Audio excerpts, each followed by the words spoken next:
Let people join. And while we're waiting, let's enjoy the view here for a second. Just look at this beautiful view, guys. This is where I live. Up here in Zephyr Cove, Nevada side of Lake Tahoe. Live on the side of a mountain. It has a beautiful view. It's definitely worth sharing. And today's topic is going to be on turning point. Having a turning point in your life, especially if you're someone struggling and you know you want to do something with your life, you just don't know what, or you're at a point in your life where you feel like you need to have a turning point. And I'm going to probably share one of the turning points that I had in my life and just kind of talk about it too, man. I want to hear from some of you guys too. I want to hear about some of your turning points as well. So awesome. My wife joined. Akumi, thanks for joining. And I'm just getting out of my comfort zone. You know, yesterday we talked a little bit about potential and getting out of your comfort zone. And so today we're going to do the same thing. We're going to talk about it. Hey, cool. What's up, guys? What's up? I'm going to continue to let people join here. Let's just enjoy this scenery. It's absolutely serene up here. It's beautiful up here. Robert from South Carolina. What's up? What's up, everybody? Hey, guys. What do you guys think of the new hat? I actually really like this hat. I dig the feel of it, and I dig the saying. The saying on the side says, "Live lucky." Live lucky. What does that mean? What does living lucky mean? Well, living lucky means a lot. My turning point was when my son included me to join his MLM. Awesome. You know, I'm glad. You know, things like that, little business opportunities and stuff like that, MMO and MLM, and owning a brick and mortar business, owning a online digital business, owning a software company. At Carl Sugar, what's up? Just landed in LTA. What's up? What's up, man? Glad to see you're off the ground and or on the ground and back out from the air. I also might be researching Turning Point quite soon. Cool, guys. Turning point is, it could be different for a lot of people. A turning point for me was a certain point where I felt stuck. Okay, I was totally stuck in the same mundane day-to-day task. And every single day I was doing the same thing, and I felt like I was just spinning my wheels. Of course, I've always had the entrepreneurial type spirit, but it was a certain point in my life where I just felt stuck. I went as high as I possibly could go with a company I was with. I was with the Platinum 400 company, a very large insurance corporation, and I felt stuck, guys. I felt completely like I was drowning, and I was as high as I possibly could be, most likely, because I was not in the good old boys club, and I was struggling to get there. So there was a turning point that I had to realize something in my life to move and push forward. And so one of the things that helped me get past and have a turning point was I read the book, The 4-Hour Work Week by Tim Ferriss. And, you know, sure, okay, let's think about that for a minute. The 4-hour work week, who can work only 4 hours? Pretty much not, you can't. But it's a good analogy of how you can. The book is great for basically living your life by design and how to architecturally design your life to where you can work less and where you can outsource almost any service, anything that you need.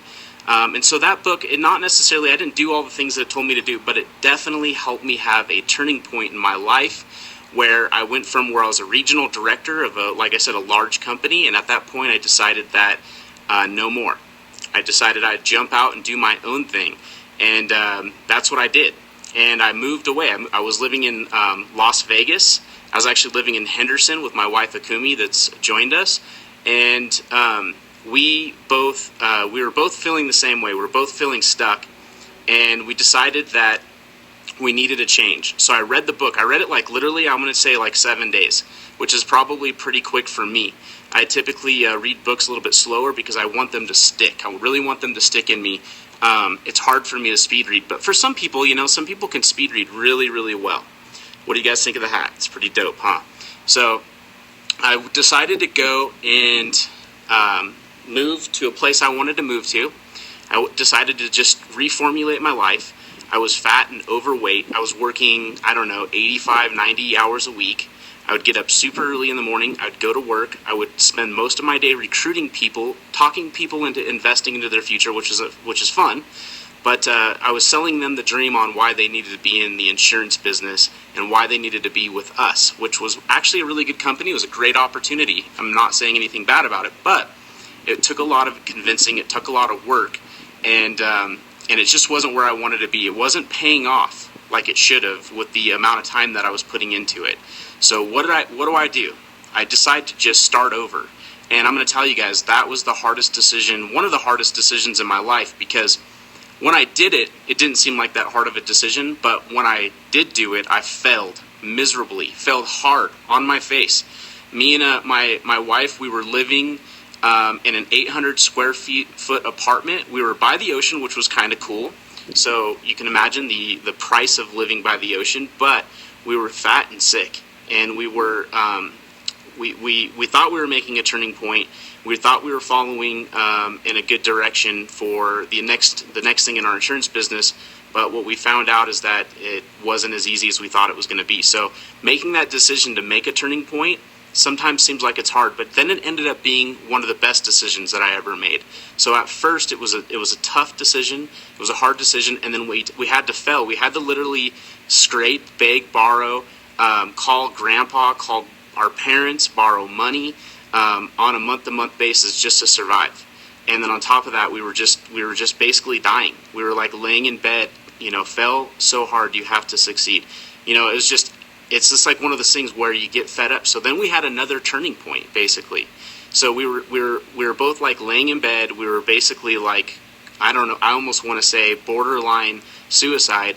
And we were at a certain point. I mean, I hate to be able to share this with you guys, but we were just kind of giving up, right? We were both seriously giving up on ourselves. And even though we had a lot of dreams, we had to do a lot of shape at that point. Started working at triathlons. I was watching 90-year-old men running triathlons. Think about how inspiring that is. When you could see older people they had a class of their own and winning trophies. When we would go to the ocean and we would see 50, 60, 70-year-old men surfing that were in phenomenal shape, living the life that they chose. And that's when I realized, again, that's where I had the major breakthrough and had the major turning point in my life that said, you know what, I've got tons of skills. I've been studying sales most of my life. I was very successful in sales. I lost my motivation. I lost my direction. I loved my wife. I loved our possibilities, okay, the possibilities of where we lived and the people that we were around. So this is kind of personal, guys. This is actually a very, very personal Periscope that I want to share with you guys. I just want to share with you the struggle, man. I want to tell you that life isn't always easy, okay? Going after what you believe in, going after your dreams and going after your aspirations is not easy. It's not easy, but it starts with making a decision.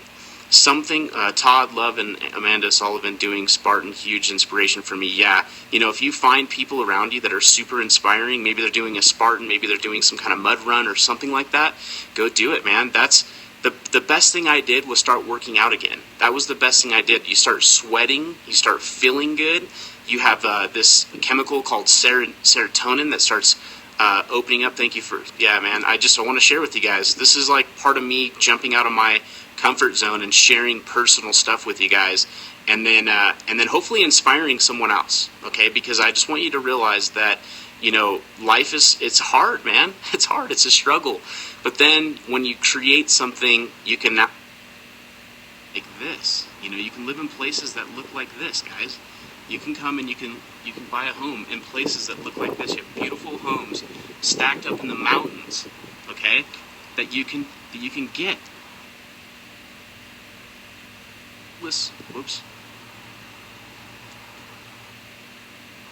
Regardless of where you come from, okay? I'm going to tell you another story. I was born on welfare. Yeah, I was born on welfare, okay? I was born in Sutter Home, Sacramento. Sutter Homes is a hospital there. My parents ran away. They were totally too young. They ran away from their homes because they were living at home, because they wanted to start a family, and I don't know if it was a good decision or a bad decision, but they moved to Sacramento, and then they had me, okay, and they supported us on food stamps, and literally came from nothing, guys. You can come from nothing and become something if you have the will to achieve it. And so, going back into where I was when I was talking about living in San Diego, started just getting inspired. I started becoming part of clubs of people that I wanted to be involved with, people I wanted to be around. Started reaching out to people. Like I said, listening to books, listening to video. Back then, I was listening to CDs a lot in my car. I was driving around, and I literally lost my cells. Like, there's this thing I call the grooves of success, and I literally lost that. I let it go. Just let it go. It's like I let my body go. I just let my grooves of success go. And what happens though is you re-find yourself, you rebuild yourself, you get involved with people. I got involved with a thing in Las Vegas called Leadership International. It's a fantastic group, a great place to go if you're in leadership at all, leadership training. Became a master graduate with that program.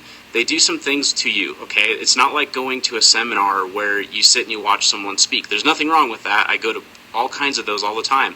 But it's one of those things that you get in a closed-door environment. They take you out in the middle of Nevada, Rapport Leadership International. Okay, what they do is they put you in these, like, modules, okay? They're modules where there's high stress modules, where you have to figure things out. You have to literally, they have all these little tests and these little systems and stuff like that. There you go, Kumi. Thanks, babe. Yeah, so her and I are both master graduates from there, and so they put us through these things, these high stress modules, where they're like, here, build this. And when you see it, the first time you see it, the first thing that happens is self-doubt. It's one of the biggest things that hold us back is self-doubt. So the first thing that starts happening is self-doubt. And what you start thinking to yourself, and they know it because they put millions of people through it, they see it, okay, and everybody else sees it. Everybody else witnesses who you are, because the walls come up, right? All these walls that we built in our minds that are holding us back, all of those come up. All the self-doubt, all the chatter, all the stuff that's always held you back from having a turning point or taking your life to the next level. And you start to see these things, and what happens is you go through the module, and then directly after the module, after you've had all the self-doubt, and after you didn't believe in yourself, you didn't believe in your team, you didn't believe in what was possible, what you could do, you do it. And then after you do it, everybody talks about it, okay? So one of the first things that happened to me on the first day was I was late. Okay, I was flying in, so I was completely late, and I was like hours late. They made everybody wait for me. Well, guess what the first thing they made us do? They made us have a meeting about punctuality, okay? They made everybody do like a 15, 20-minute speech on punctuality.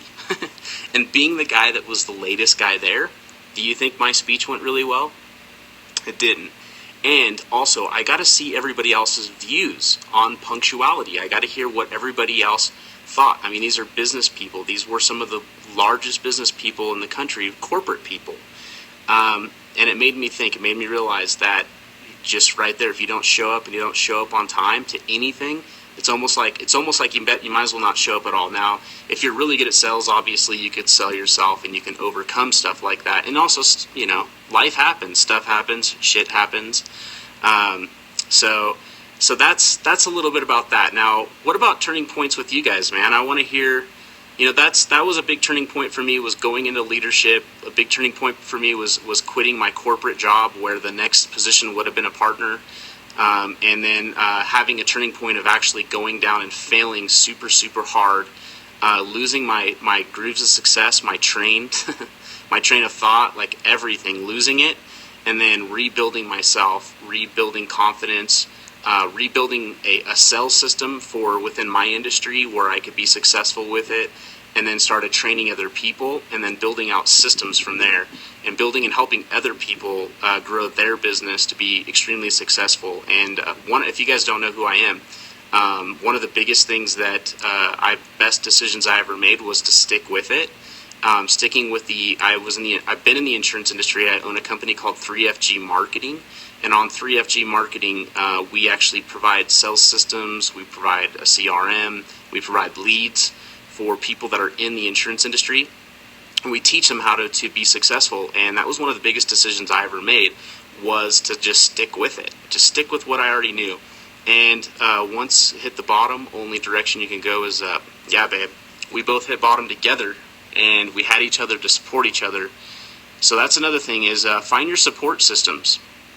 If you're having a hard time somewhere along the line, even if you're having a good time, even when things seem great, they sometimes still have hard times. You still need turning points. You still need to have breakthroughs. You still need to have support systems to tell you, to hold you accountable. Part of this too, like what I love about having Periscopes and getting out of my comfort zone, is when I say things, I'm the kind of person that I do what I say. My word is my everything. So if I say I'm going to do something, then other people actually hold me accountable to what I say, and then I actually hold myself accountable to what I say I'm going to do. So if you guys got anything out of this, I would love to hear, I'd love to share with you guys. I can continue to tell you my story. Back in, I want to say 2008, so the markets crashed. 2008 was tough. Got into our own business. It was like late 2007, 2008.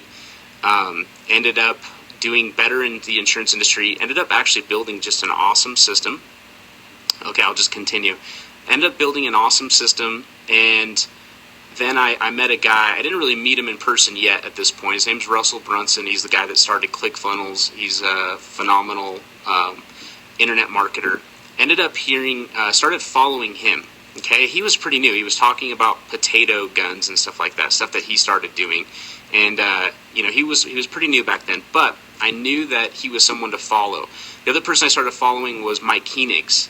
I was living in San Diego. I knew he was in San Diego as well. I was also following Brian Tracy, and he was down in San Diego as well. Kind of started following their paths. And in the insurance industry, we ended up becoming like one of the first brokers to be on the internet. That was actually one of the keys to success, was finding a trend and getting in the front of it. Just like Periscope right now. This is the trend. This is going to be trending for a while. One of my good friends says there's like 10 million people on here. Now we believe that there's going to be over 100 million people on Periscope before you know it. So if you have a message and you want to get it out there, this is a good place to start.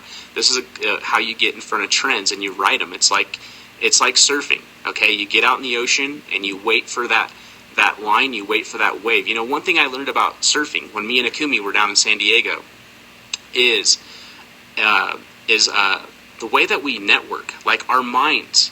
It's weird. We are all interconnected. Whether you really want to believe this or not, I believe that we're all interconnected. We have this thing called razzle. We call it the razzle dazzle. It's this thing called the razzle. It's in the back of your brain, and it's kind of like an antenna. And science has actually proven that they don't know for a full fact, but they have proven that this thing called critical mass. Okay, I don't know if you guys have ever heard of critical mass, but critical mass was a study that they did. It was actually in some islands in Japan is where they first noticed it. There was monkeys, a colony of monkeys, and what they were doing is they would pull these yams out of the ground, and one observer noticed one monkey. The monkey's never done this before.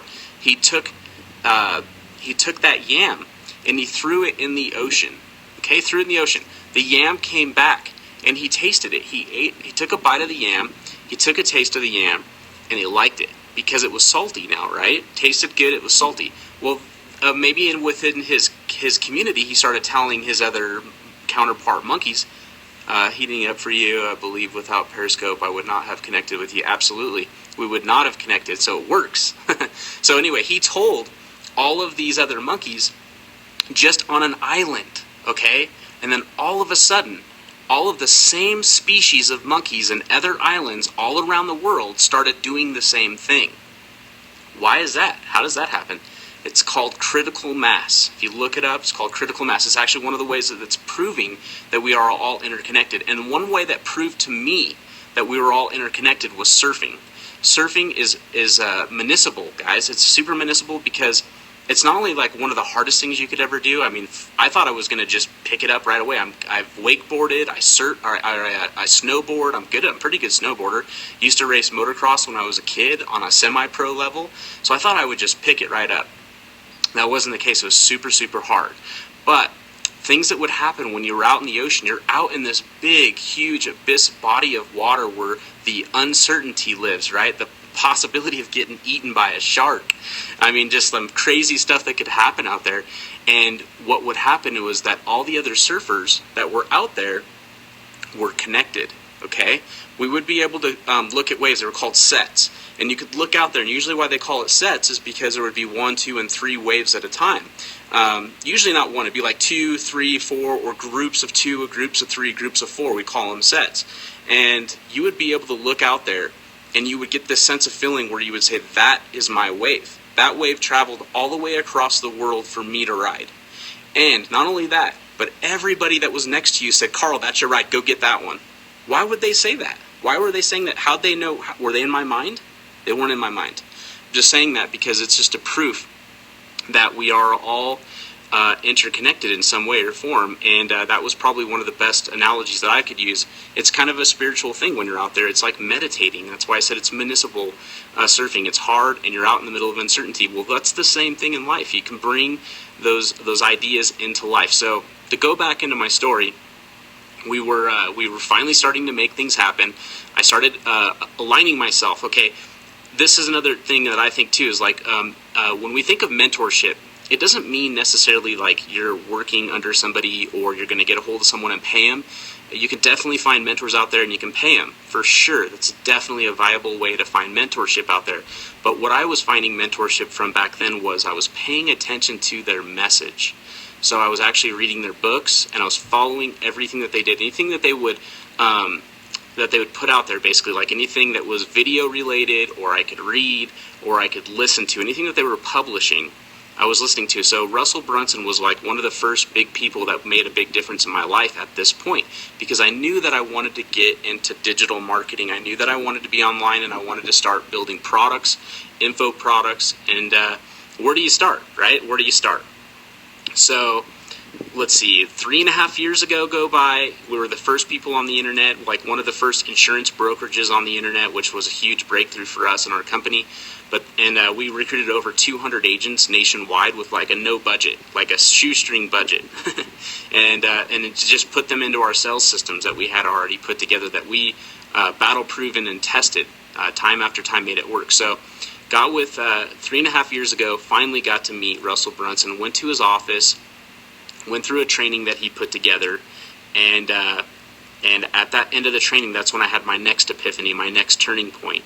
My turning point then was like, well, that was the question that was kept going in my mind, right? We always have these questions in our minds that keep going, they keep replaying in our head.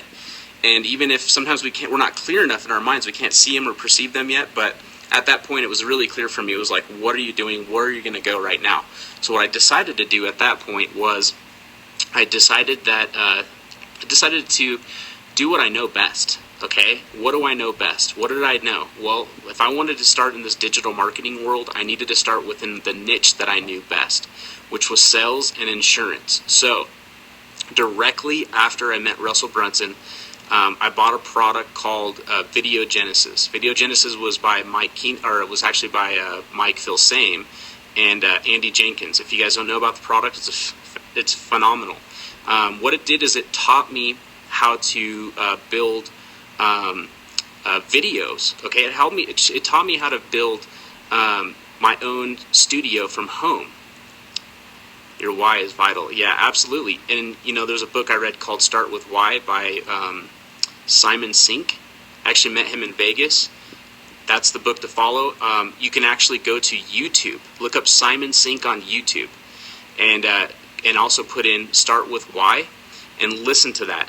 Like, that whole message about starting with why was also another thing that changed the way I would market myself. So definitely go check that out. Now, so at that point, I decided that I was going to learn how to build my own home studio with green screen, chroma key, all that stuff. So what I decided to do is decided to start investing in that stuff. So I put in, I don't know, Akumi, maybe you can tell me, but I think I invested maybe $2,000 into our studio. Our studio is super low budget. I've actually upgraded things along the way, because what happens is it becomes a hobby for you. you start thinking like, oh, I want better, filming equipment. I want better lighting systems. I want better rendering software because it takes forever. We started off with like Sony Vio, some Sony studio software. And I would not recommend getting it. It's junk. Sorry, Sony. It's not an endorsement for you on your video rendering software. But it was definitely a place to start. It was very inexpensive. And so I bought the domain finalexpenseprogram.com. And at that point, because that was what I was good at, oh my gosh, it was bad. Yeah, actually, Akumi actually did a lot of the editing for it. And you can go there and look if you want. You could see our first, 7 or 8 videos that we did that were free. We just gave away tons of value for free. We let people join for free and trade for their email address. And even people in the industry that I've known for years would reach out to me and they were like, what are you doing? Like, why are you doing this?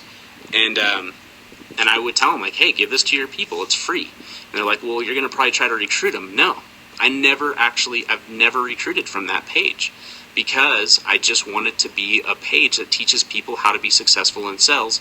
And that was it. That's all I've done with it. And it's been lucrative. I mean, it doesn't make a lot of money. It makes like, $4,000 to $6,000 a year. We've been there for a few years.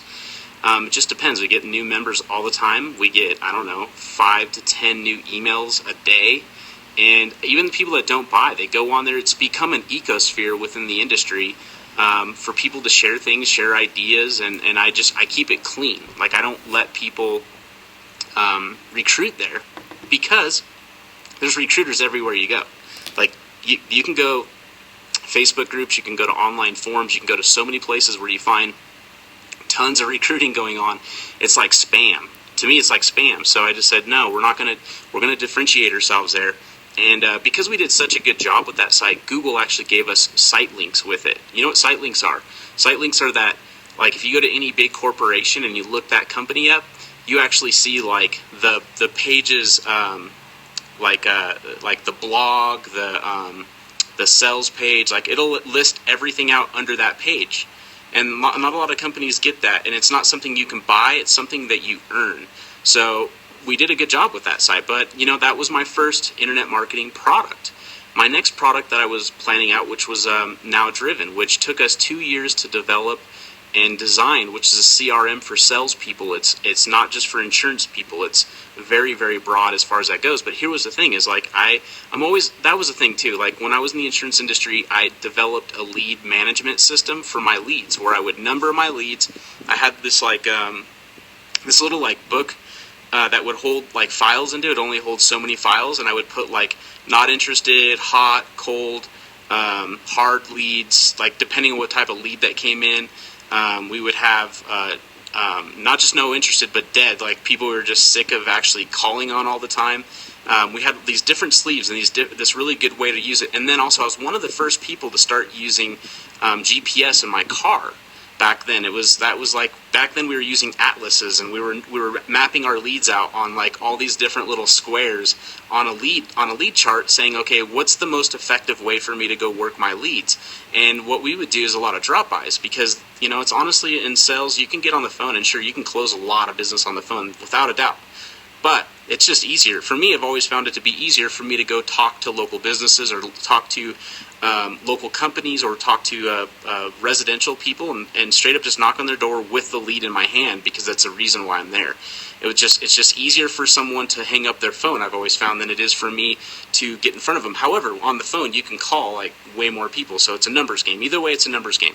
But so I mean, going backwards, all these systems, I was one of the early adopters into it. I was really early adopting into technology and how I could integrate technology into my business to make me more efficient, more effective, and how I can make more. If I knew that it's because it's a numbers name, if I could get rid of like the stupid stuff that you have to do, like, so we ended up going from atlas maps to using GPSs. We still would have to map everything out, though. We'd still have to look on a map and map every single lead out, so we would work effective when we were in the field. And so when new leads came in, I had to remap that lead out, and there was nothing out there. Then Google Maps came out. I mean, there was like Microsoft, their GPS software online that they had many years ago. They probably still have MapQuest. But I didn't find that very useful, MapQuest. What I did find was that Google actually came out with Google Earth, and then they had the mapping stuff. That actually worked really good. You could do like A to Z. So you could always map out A to Z and usually stick within zip codes and stuff like that and map out all of your leads. Well, then I started using some other, I'm not going to use their names, but I started using some other software. I started using dialers and stuff like that. Started outsourcing. But we actually, me and Akumi and a business partner that we used to have, we opened up a call center. So we've done like literally everything you can. We've tried almost every single CRM on the market, but I kept running into this problem. Even the biggest name in the industry, which they're a huge company, they're like a multi-billion-dollar company, I found a problem with them. The problem was like you had to buy other apps to use their app. You had to buy other things to use their product. And on top of that, you had this back and forth going on. Like you had to click this way and click, like if you wanted to work a lead, for instance, you actually had to go find that lead, then you had to open that lead, then you could work on the lead. Versus actually just if you could see the lead, if you could do a lead search, just a simple search off of whatever, zip code, name, phone number, state, whatever. If you're making phone calls on long distance phone calls or whatever. I have a call center, real estate investing education. I know, man. I was checking you out on Scope yesterday. I hooked you up with some hearts, and definitely a fellow salesperson there. So I respect and admire what you do. So basically what we developed is a piece of software that is very, very easy to use. You can use it for making outbound calls, and you can use it for mapping out leads. It's very, very effective for mapping out leads. We also have an app for iOS and Android, so you can use our system on the go. It's like having an assistant in your pocket everywhere you go that's mapping and tracking every single one of your leads and helping you call and route out leads as well. You can build out routes. You can make phone calls from it. It integrates with Skype, so you could actually go and take your laptop with you and start. Guys, I'm not saying this to pitch you guys. I'm just telling you where I went. Like honestly, this is not to pitch you. I'm starting to feel like that's what I'm doing just to explain it to you, but it's not the direction. I really want to talk about turning points, but this is the next step for me, right? And so I want to document it. That's part of this Periscope thing too, is like I want to document my steps. It's kind of like a diary too, right? So that's another beautiful thing I like about it, is like a diary. So that's been the next step. Then there was another piece of software, okay, that just so happened during the building of Now Driven, and we released Now Driven. We did a beta launch, and then after the beta launch, we did a junior venture launch, and now we've closed the doors. We're about to open up again. I'm probably about another week and a half from opening again, but then it's going to be our commercial version, and then after that, then it's just wherever it goes. But we've brought on about 194 new users just by doing that simple thing. It's kind of like doing a startup, I guess, when you do a junior venture launch. And then, but now we're going to the next step. So what happened next was a piece of software was built in building Now Driven. We're calling it Tracker. I don't really know what to call it. It's not a project. It's kind of like a project management software, but it's not, okay? Because it's not like accounting for hours and stuff like that. What it is for communicating with an outsourcer. So like for instance, if you have an idea for a website, you have an idea for an app, or you have an idea for a piece of software that you want to build, the problem that I found with a lot of pieces of software is that you get locked up into these threads, these crazy threads. What I mean by threads is like if you get on Skype and you're talking to someone and you just end up scrolling and scrolling. So if you lose something, like if you had a conversation you had with somebody on Skype, you're going to lose it. You're going to forget exactly where you had that conversation at, and then it's gone. So what we did is we built a piece of software that actually breaks things down to the ridiculous and feature ridiculous. So like if you had a feature idea, and then you could break down things simpler to like what's each thing that goes into that feature. And then even if you can even break it down even further to the ridiculous, it works like that. It kind of works like support software in a sense too, because what it does is it breaks it down to that one thing that you need to work on, and then it communicates. You write the communication you want to have, and then it sends an email to the developer that you assign it to, and then they open it up. They open up the software and they see exactly what you're talking about, what needs to be worked on. It could also be a level of importance, like we have high, medium, and low, and also like which department it goes to, and then which developer it goes to. So it's kind of like a project management software, but it's just like breaking things down to a ridiculous level, so that way you can get that message to them. And I think that's going to just help other people. And so that's like the next product we're working on. We're also building out, as part of that product, is a training platform that teaches people how to outsource your ideas, regardless of what your ideas are. I think that's a very powerful, very informal information. I've been using outsourcing for many, many years now, all different types of outsourcing. I've outsourced on Elance, Upwork. Well, it's called Upwork now. It used to be called Odesk. I've used Freelancer. I've used Fiverr. I've used I forgot it's called Philippines.ph. I don't know what it's called now. Online Jobs or something like that. Online Jobs Philippines or something like that right now.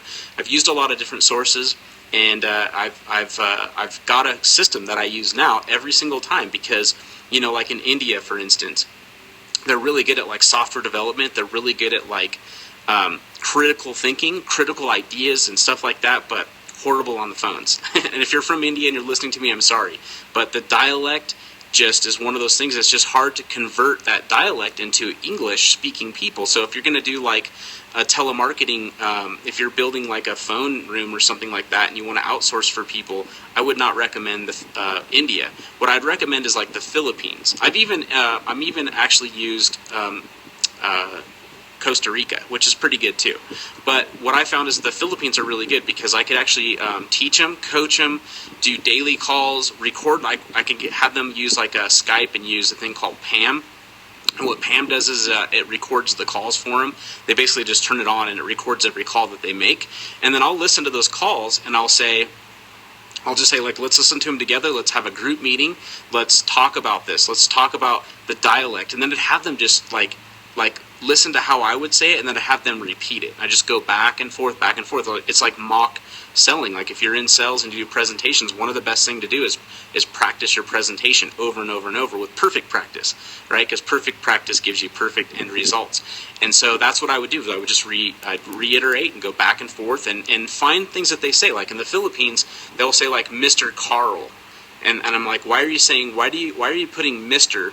in front of Carl? Okay, yeah, sure, you're talking to a guy and you know it, but sometimes they would do that to the girls. Or they'd even say Mr. to the girl, like if they forgot their name. Oh, Mr. blah, blah, blah.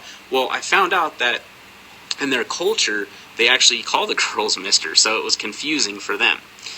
So I kind of went on a rampage here on a lot of stuff, but each one of those things are turning points. Every time that you decide to do something is a turning point, and really the turning points could go towards the negative or they can go towards the positive, but that's it, man. That's what I have. You guys aren't really sharing too many hearts, so I don't know if this is an interesting subject. I know I've got a few people on here that have definitely been on a few of my scopes, but I want to hear from you guys. You guys had some, you had some turning points in your life, and you want to share them here? Go for it. If not, you have some questions about what I was just talking about, like how to outsource and build software. What do you guys think of Tracker? This software we're going to come out called Tracker. Based off what I told you, do you think that would be powerful within any industry? Do you think that's something that people could use? Whatever. Don't have a lot of people here, but I'm going to keep periscoping because what I found is that even though a lot of people don't catch you live, they actually come back. Let's see, I have had 2, and I will take the challenge to do a scope on it. Awesome, man. Well, that's what I'm finding, guys. This is what I was talking about, is that on Periscope, is that you have a lot of people that actually find your Periscope that follow you, and they'll actually start listening to them even after, and they'll give you a bunch of hearts and stuff like that. Hearts is not a big deal. I mean, it's a free thing. It's kind of like I don't know, I kind of look at it as like a competitive thing a little bit, because you see people that get tons and tons of hearts, and they get followings and stuff like that. It's actually kind of a cool thing. It's like a social currency in a sense. So, get on here. If you're on here, share some hearts. I'm obviously giving you guys some kind of value. I think I've given you guys $1 million ideas actually, but it's totally up to you if you decide to do it. And I definitely want to have Tips on outsourcing. Looking to use Scope to build on a few ideas that I have creating a brand. So are you saying you're looking for tips on outsourcing for creating a brand? I think that's what you're saying. Building a brand is definitely a great way to use Periscope. In fact, at our restaurant we had Tahoe Blue Vodka that are going to start using our CRM, and they actually had lunch with us. And I was talking to the heads, like the main guys that own, and the guy that started it, and all the financial backers. And I introduced Periscope to him because Periscope is such a great way for branding yourself, and it's free. And for a company like a big company like they are, I mean, they're not a big vodka company, but gosh, they've basically kind of taken over the territory around here for high quality vodkas, and they want to expand. They want to start scaling out. And so the first thing I said, I mean, they didn't even ask me. I just went over there and I said, "Hey, you guys heard of Periscope?" And they're like, "What's Periscope? What the heck are you talking about?" And so I broke it down to them. I told them about why they need to start using Periscope. And then they started coming to me, "Well, what are some ideas?" They're like, "What do you think if we did a mixology course on Periscope?" I go, "I think it's a phenomenal idea, because you can take Periscope and you can have a bartender, maybe one that's pretty, and also very knowledgeable in the mixology industry, and then have her do a drink of the day, and then take that video and put it on YouTube, and then take that video and put it on Facebook, and take that video and put it on any other social platform or video platform where they can actually record it and stick it on there, and then it'll get a huge following down the road over and over and over again. And on top of that, these guys are at like big events all the time, and they have promotional people. And I used to do a little bit of promotional work myself, so I understand the industry. And so they'd have promotional people. I was like, that's perfect. You could have a very pretty model that's pouring your drinks and also handling the Periscope company phone that's walking around the event, interviewing people, talking to people tasting their drinks.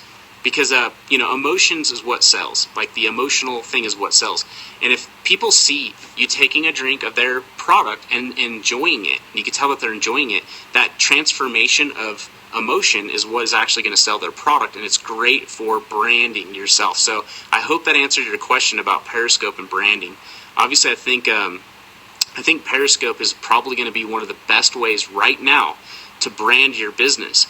Facebook has a thing called mentions, and larger companies can be a part of it, but it's very clunky right now. And not on top of that, you have to be a public figure in order to get it. So who knows what's going on with that. I think that with the way Periscope is starting to place themselves in the industry, that they're going to be the leader. My thinking is that they're going to be the leader. One of my good friends, Chris Record, he believes that they're going to be the leader. Especially with 10 million people on it right now, and it's growing every single day.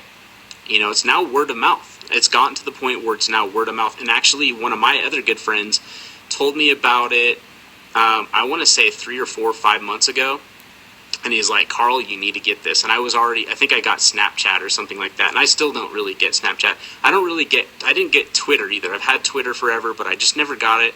I've got like 4 or 5 Twitter accounts, but I've only did it because of these little businesses that I own. One of my other little businesses, and this is silly, it's a software. Same here, yeah.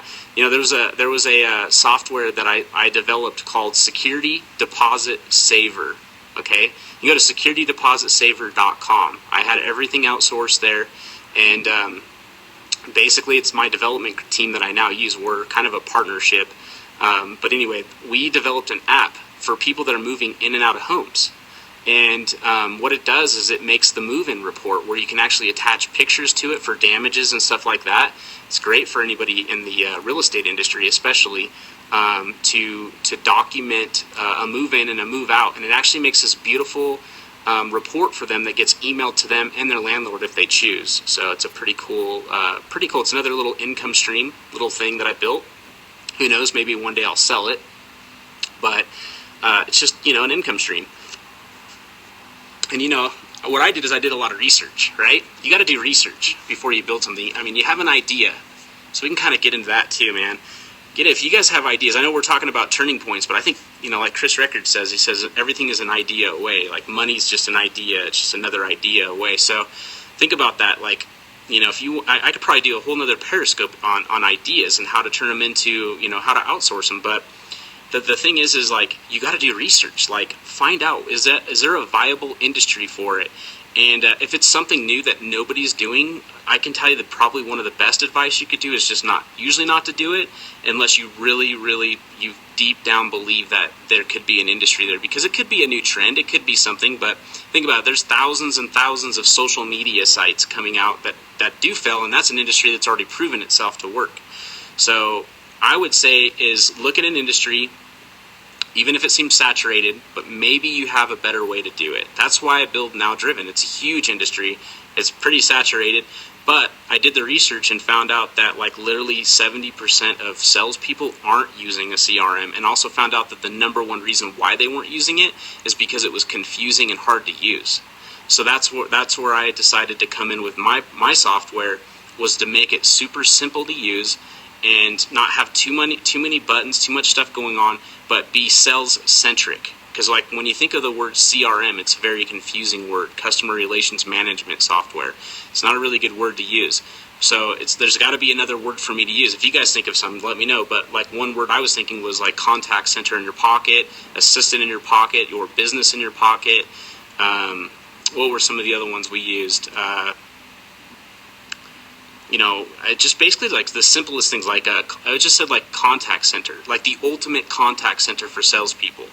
And then a lot of people were reaching out to me, well, does it do email and all this stuff? It's like, well, not yet, okay, but it can. Like we've already been talking about, we're building an API where we'll be able to integrate with a thing called Zapper.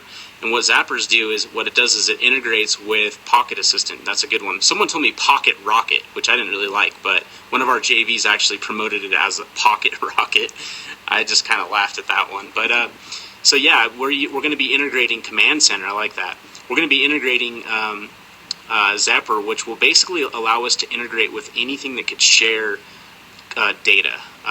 More on monetizing your ideas and outsourcing. Let's hear about your thoughts on research. Cool, man. Well, we'll talk about research. So the first thing you want to do is do a lot of research, right? That's no worries, man. No worries. And really, I probably should almost do another Periscope on researching your ideas, but I'll probably do another one, and I'll do it here. So since we're here live, got a few people on. So researching your ideas, right? You need to think about like, okay, is it a viable product in this niche? Okay, because everything is niche specific. So if you have an idea, like Joe, you're telling me Joe Edwards, you're telling me you have an idea, you have a brand and stuff like that. So if you have an idea, you have a brand, what you want to find out is who is the competition, okay? Then you want to find out, is the competition profitable? And then you need to find out where can you solve the problem? What is the big problem with their product? And why is your product going to stand out against theirs? That's where you can have your unique selling proposition with them. That's probably the best thing I could give you as far as advice. Like the app that we built, there wasn't really any competition, so I took a huge risk. I'm taking a huge risk with that because I believe that there's a need there because of automation, because the fact that we're getting rid of paper. Okay, I mean, there's always going to be paper, obviously, but I took a risk there. So do I know if it's going to be profitable? Well, based off my research, I found out that it really had a need. So the research is what sold me. The research was that 25% of all Americans lose their rental deposit, and that they were never given a reason why, or it was like 75% of them were given a reason why, were never given a reason why they lost it. So what better way can you find a reason than if you document it, right? So that was why I did it. Then I also did research on how many people just in the United States move every single year. Found out that like 32 million people a year just in the United States move, and that most of them were renters. So do you guys think that's a need? Now that right there is just an idea. That's just a money-making idea that is, I was just researching America. But what about the world, right? What about everybody in the world? So then, not only is it iOS, but it's Android, but we decided to take it in a few different languages, so we can actually scale out a little bit. And once you put things out there, like once you put something on the app world, you start to get, people start to find you just based off certain keywords. They start to find you.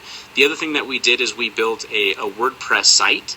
The reason why we decided to go with WordPress is because Google actually they actually like WordPress is because of the fact that it's very social. You know, people can comment on it and stuff like that.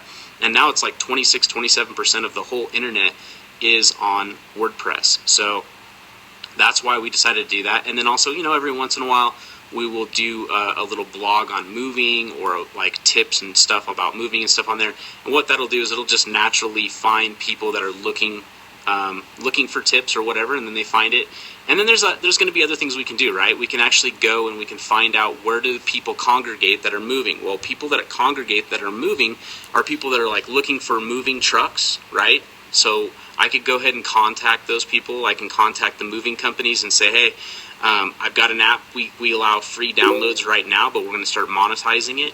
And basically I'll give you a piece of that, or I'll just buy advertising space on your site. So when people find it, we can just have a really cool looking a banner, you know, and you can go to $20banners.com to find banners, or a designer to build you a banner, and you can just have them design you, I don't know, 5 or 6 different types of banners, and then you could split test those banners. And then you can also buy keywords on Google and stuff like that. You know, you got to think about it. Like, think of like any idea you have a business plan. I've written a lot of different business plans. I've actually had a lot of different businesses myself. So one thing you want to do, like with a new business, is put a business plan together. So like, understand your industry, understand your competition, understand your marketing, how you can market it, build a funnel of marketing ideas, and then just start putting them in place, like one thing at a time. Things don't happen overnight, but they do happen as long as you focus. You put your mind to it and you just focus towards it, you're going to make it happen. So, all right, guys, so I think I'm losing people here. It's definitely becoming a complex Periscope here, but I just wanted to take a few minutes, like I said, and give you some value. And thanks for the hearts. Definitely love the hearts. Definitely, I think I resonated with a couple of you, or a few of you, and I will. You guys have inspired me to continue to do these, and that's it, man. I'm gonna do one. Actually, I have to get with Akumi, but I'm gonna do another one where I'm going to show you how to use Periscope, because I think a lot of people are missing on how to use it. Carl Sugar, way to go. Thanks again. Yeah, so the next one we'll probably do. If not, it'll be soon. It's all good. Thanks for sharing. Popped out in a few times to give you more hearts. Awesome. You guys totally rock for popping in and out and giving me more hearts or sharing, whatever. So yeah, I'm gonna off to prepare for my speech. Hey, good luck with your speech. Go close them. I know you're a closer, so go do it. I'm gonna do another one on periscoping, just teaching people how to periscope. Other than that, it's about it. And getting your videos on YouTube. Yeah, I will, on the Periscope training, I will show you how to use Periscope. I'll show you how to copy it and put it on other video sites. Awesome. You guys have a great day.